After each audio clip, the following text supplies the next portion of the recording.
Welcome back. This, of course, is K24 This Morning, looking at the big stories of the day as you get up and get ready for your day. You can tweet us at K24TV. You can also SMS us on 21222. We have Ali at BigDad001 saying that it seems like our politicians' brains have been colonized. They seem to be clueless on what the actual needs on the ground are.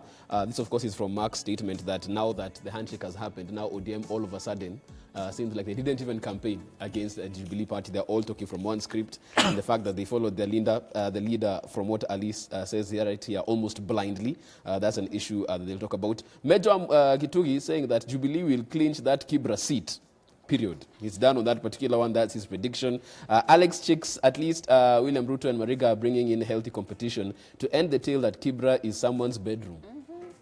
Those claims had been made. Keep those tweets coming in at K24TV. We'll be sampling them, of course, throughout the show right here. Let's move on to another story that now actually affects the entire country. National examinations starting tomorrow, KCPE happening. I just want to talk about the fact that we have a state where we have candidates being told this is not the end of your life, but we'll have police officers, we'll have choppers, we'll have all of these things ready to go. You're doing that exam.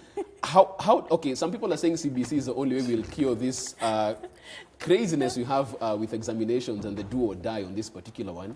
But as we have these last examinations going on, how do we ease the tension and the pressure that our candidates usually undergo every single time a national examination comes their way? Because clearly we can see every single time this happens, there's a big problem as to how it's supposed to be carried out. The pressure is there, tales of cheating and curbing cheating, carrying the day on this particular one. Let me start with you, Nerima, on this one. How do we, as we wait for CBC to get to that particular point, how do we try and just calm the temperature so that as candidates go to... I think this is the only country where national examinations make headlines, a police force is called in.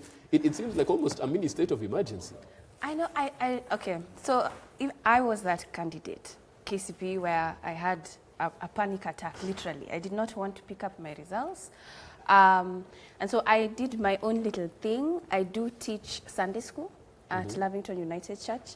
So I do teach that class 8s now. And so we had a lesson yesterday, and I talked about that in terms of fear.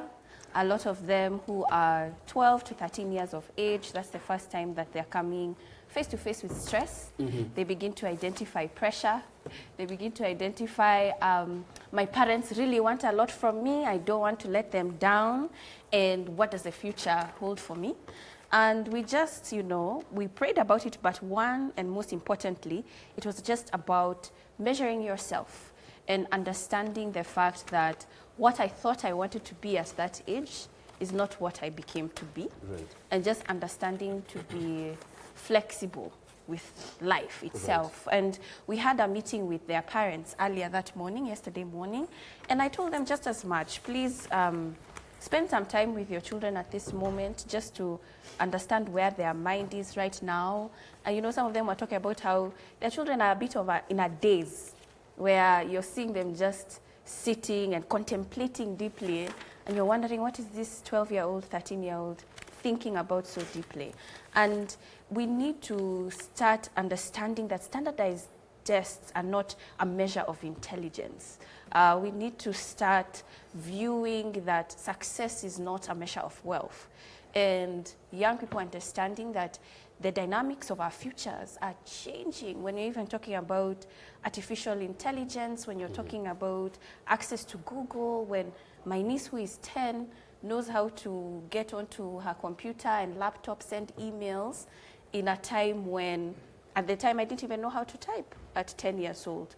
So you're beginning to see there's a shift where it's not necessarily about how much you know, it's about how well you can adapt. Right. And youth need to be able to understand it's about having the necessary skills to survive in our kind of world today, and not necessarily how well you can memorize things and recite them to get a grade that in our country cannot even support you. Okay, let's have Mr. Ben Mulo chime in on this. Good morning. Good morning, man. Jeff, how are you? We have a feeling that Mark, you might have to return that alarm clock that you're given. Actually, yeah. It has served you well thus far. Return it to its rightful owner now. You know, Ben Mulo is one of those... He's got the hang of it now. One of those politicians who show up with an empty briefcase, hand it over, and then after a few months saying, please give me back my millions of shillings. Morning, and of course, we're talking about this premium that we've put on national examinations. Yes. We're saying that probably the CBC and attention on, talents and other things might, reduce that. But as of now, for the time being, how to reduce this premium? Because yes, Magoha might tell parents, do not put a premium on the examination, but you look at how the ministries are addressing this particular issue, every candidate would feel like this is a do or die. Absolutely. And you realize that, Jeff, over the years, we have built a society whereby we have this obnoxious obsession with grades, whereby content is no longer of any significance. We no longer value competence. It is about, we have built a society whereby it is full-time cutthroat competition. Look at the way we behave even in basic queues, like if we are queuing for a matatu or even in the bank or even for any other service. Somebody is always striving to cut a corner to be ahead of the rest. Look at the way we behave even in traffic. Somebody, their red light has just run, their red light has just turned on, but they still want to make sure they cut in front of you just to make sure that they are ahead of you. That's the society we have built, whereby it is so much about who is ahead rather than what we are putting ahead of us. And that's how we have lost the value systems. This obsession with grades has pushed people to believe that you must score those A's for you to become anything in this country. Yet in reality, that does not count. In so many ways. Success in this country was largely narrowed down to be about what papers are you bringing on board, not what qualities, what attributes, what characteristics are you putting on the table. And that's why I have had the opportunity to actually participate in the recruitment of even large organizations. And you'll be very surprised. Somebody will send in a CV, even with a master's degree in this or the other field, and they cannot even write an application letter. The grammar is horrible. The punctuation does not exist. They do not even know where to insert capital letters. You know, those are basic things you'd imagine a class 4 or a class 6 child should be able to do. But now the emphasis is so much on ensuring that you score an A, which whatever means you achieve that doesn't count. And again, we need to realize that this obsession with academics, rather than skills, is actually what is killing this country. Because we have ended up with a society whereby we have even colleges that are supposed to be training basic skills that can push this country forward, teaching courses that are not supposed to be in their line of duty. I'll give you an example. I don't understand why the Jomo Kenyatta of University of Agriculture and Technology teaches commerce, for example. Yet we are talking about agriculture and technology, which are the backbone of this economy today. I don't understand why the Egerton University teaches bachelors of commerce. So this pressure that is at the top is what we have been exerting on our children.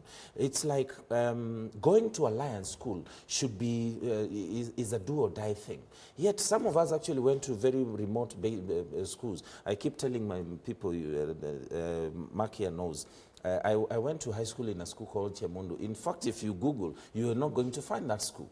And that never really affected who I am or what I wanted to become in life. So we must begin to build a society whereby we teach our children skills and emphasize on that, because we have sportsmen, we have people who are so gifted in the arts, we have people gifted in so many other areas. So this idea of making sure that if you do not score a C+ and above, then it's like the end of life for you, is actually what is exerting this kind of pressure. So even for parents, now everybody has to push. In fact, even parents are the ones who have been behind most of this cheating in the exams, because whichever way they can be able to ensure that their kids scores an A, they are going to take it. Yes. Okay, let me bring Mark in on this as well as we move on to the BBI. But before that, how do we eliminate this premium pressure? Because if you have a candidate in your family or neighbor, you can tell the mood has changed, and more so as we got into this last weekend, coming into Monday, you can see the disposition has changed, because these 3 days seems to be the definition of what their future will be. How do we eliminate this premium in terms of these national examinations? First, we need to just make Kenyans understand that you cannot cheat yourself out of stupid. That's the biggest lie you can ever tell yourself. Because if you cheat on an exam, it does not mean you become intelligent. And that's really what we need to emphasize. The second thing we need to emphasize is parents having this belief that sitting an exam is the only way to tell the future for your children.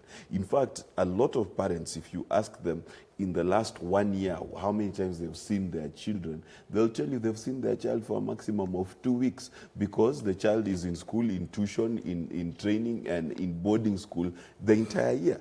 And that's really the problem, because what is the premium of parenting today? If you ask a parent, what do I need to do for my children? All they say is pay fees. And that's where the rain begins to beat us, because the role of a parent is not to pay fees. First of all, can you just bring us a decent human being? Because some of these people who have A's are very indecent human beings. They have no empathy, they have no social skills, they have no idea of how to interact in society. We are bringing up a group of people who, by the way, are not even politically aware. They don't even know who the deputy president is. They don't know what he does. They don't know what a county commissioner does. They don't know what a governor does. Now, the problem with bringing up such a generation is these are the leaders of tomorrow. So you must ask yourself, what will they lead? So there is a lot of there needs to be a change in terms of what do we consider bringing up a child is. If you don't spend time with your child, that's not your child, it's the teacher's child. If you don't know what is your child's favorite color, you just assume they're a girl, they like pink, and they're a boy, they like blue. You've never interacted with them to know anything about them, and the only time you see them is when they're trending on social media because they've insulted their friends.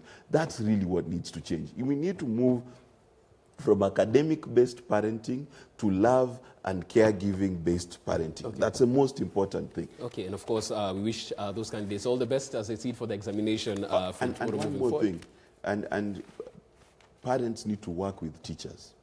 These parents who go to attack teachers because they disciplined your child are the other problem in this country. We'll be talking about that, of course, when it comes to matters punishment right there. Let's look at our final topic of the day and deal with this. Duale BBI jibe kicks up storm in Mount Kenya.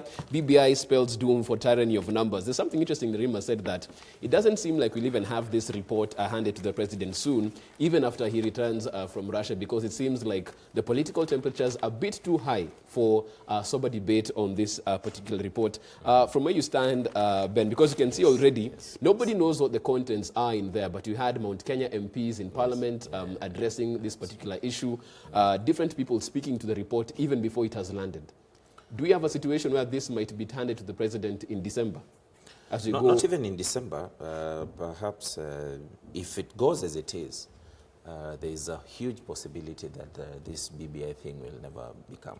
We'll never see the report. Yeah, and it is for these reasons. First, and I am on record, I indicated that the manner in which the handshake was a very good idea, very good for this country, because a lot of things have really settled down. Even some obscene political temperatures really came down. That we must give it to the president and the former prime minister. Because some of the positions that were being taken politically were becoming too toxic for this country after the 2017 general elections. But the manner in which they have, the two principals have managed the process since March 9, 2018, has left a lot to be desired. Foremost, and you've had actually a cry from especially Mount Kenya leaders. For 2 years now, they have just been crying to the president to call them for a parliamentary group meeting and explain to them, what is this BBI all about? What is this handshake all about? What is our role as area leaders in terms of integrating our people into this particular process that you want to lead us? That has never happened. It's actually almost 2 years, because March is only a few months away. On the other side, you've seen cases whereby even ODM leaders, most of the times have taken contradictory positions, including senior leaders like Orengo, whereby they take contradictory positions against what the former Prime Minister and Uhuru have been pursuing. That is an indicator that this process has largely remained opaque. Even up to the constitution of this particular team that spearheaded the BBI grassroots activities, most of the leaders were left in the dark. So eventually, it becomes really difficult for the president and Raila to be telling people to support something that even they themselves do not know. Like assuming, my assumption would be that even up to now, how can I start telling you to support something that you are not even sure what it contains? The same way they are castigating those who are opposed. Those who are opposed in this process are opposing, insisting that they are only opposing actually imaginations. They have not seen the report. But also on the flip side, the report is not ready out. So this process actually, my issue is the process. That is what was mismanaged, and eventually it may kill a good idea that really was good. But now, more fundamentally, and this is the major challenge that BBI is going to face. Because of the major challenges that Kenyans are facing arising from the Jubilee reign for the last 7 years, a majority of Kenyans today are fatigued. Especially by politicking, while the economy is becoming harsher for every citizen on a daily basis.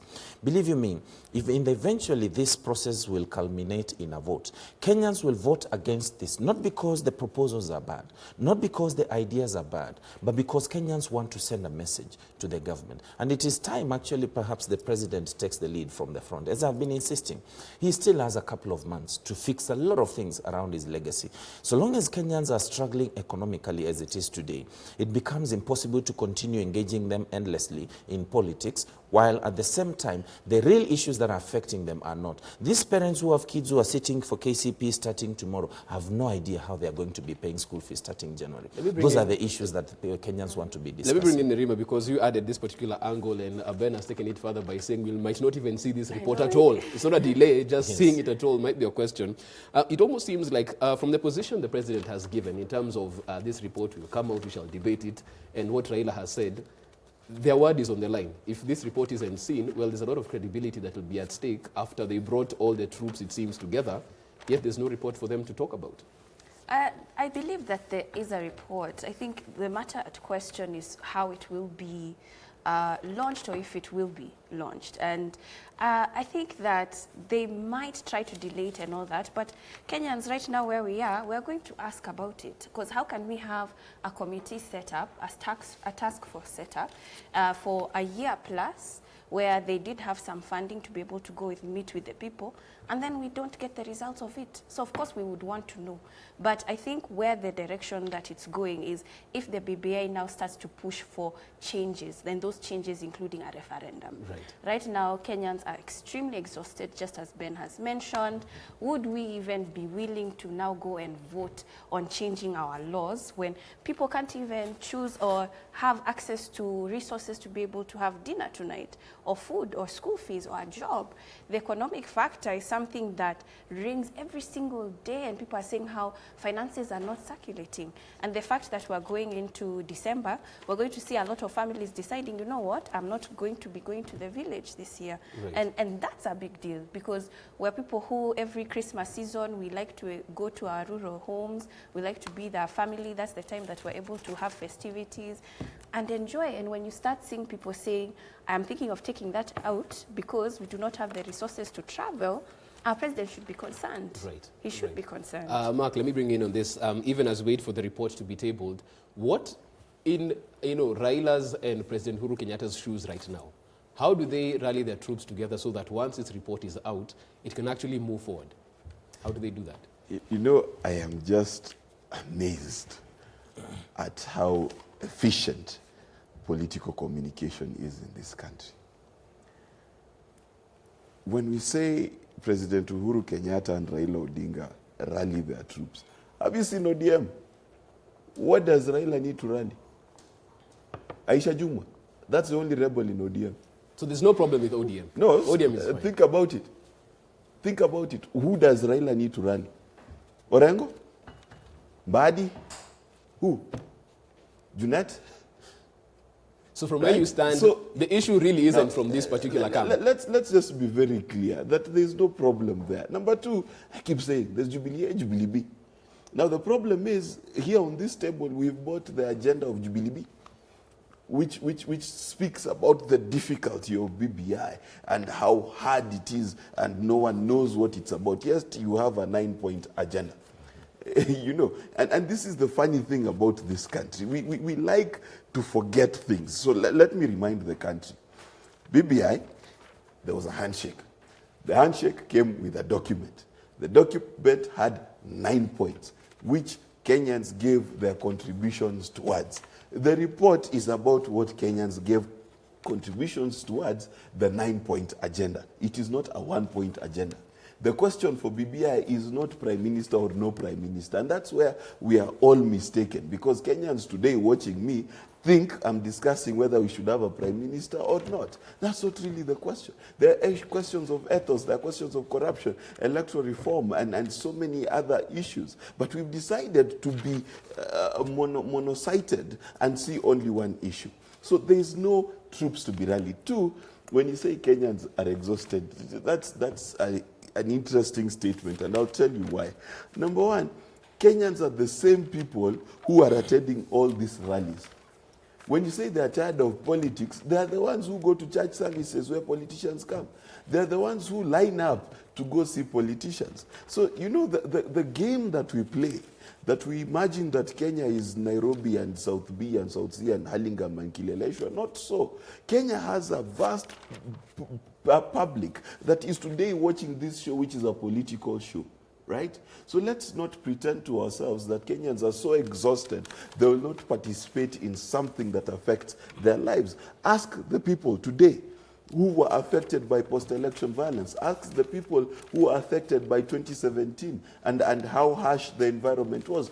Those people are interested in it. But also, let's remember, we do not have a Schengen democracy where it's compulsory for everyone to vote. Those who are tired can stay out of it. I can tell you the 20% who will appear will determine your future anyway. Okay. And that's the kind of debate that we cannot excuse. If you're suffering as a Kenyan, then the political process is something that you need to invest yourself fully in. Of course, even as we get into our parting shot on this particular, and very quickly, just one comment on this. If the BBI report was, given today, tabled today, yes, do you feel it would actually sail through? Well, the thing is this. With the state of the political environment? Yes, it would. That's your take on it? Yes. We shall debate that on another day, of course, as we wait for the report on whether it will land or not. But you have to know, because of time, we'll have to jump into our parting shots this morning. I'll start with Nerima as we get into the week proper. What's your parting shot? For me, it's to wish the KCPE candidates all the best in their exams. Okay, and of course, it starts tomorrow, so all the best right there. Mr. Ben Mula, what's your parting shot today? Mine is just to wish all the candidates the best in their exams. And this is not the end of your life. We have seen a lot of stress levels, especially within teenagers. Believe you me, scoring an A or an E is neither here nor there. What is in you is actually what counts, and that is actually what shall make you. It is not the grades you have. Papers can never define a human being. Okay, fantastic stuff. And Mark Buchachi, your parting shot today? I don't know which candidate is watching this show, but if you are, there's a popular saying called Cheza Kama Wewe, because the best part about being you is no one can ever fire you from being you. Right. So be yourself. Second thing, Uhuru Park is 32 acres. It is not 23 meters. It is 32 acres. And that quarter an acre that is being used for construction will be open again for use. So I don't understand why this country is in a panic. No, I have to dispute that. No, I have to dispute that. Dispute Very, 2 seconds. 2 seconds. I have it's to dispute that. acres. I have to dispute that. You know why? There's one legislator, I can't remember, when we were doing the Southern bypass, who pointed out something very important, that we must not resort to being a country whereby we keep destroying infrastructure to build infrastructure. And I'll give you a scenario. What we need as a country is to begin an elaborate scheme to relocate the capital city of this country. Nairobi is already overdone. We can't stretch it any further. That is where the emphasis should be. This idea, like Konza City has been sitting here for over 10 years. You don't feel that Uhuru Park should be hived off? We can do better than that. that, believe you me. We can't just be, go to Washington, go to London. We can't be destroying what we have in the idea of trying to build what we don't have. He had his final say, let me finish mine.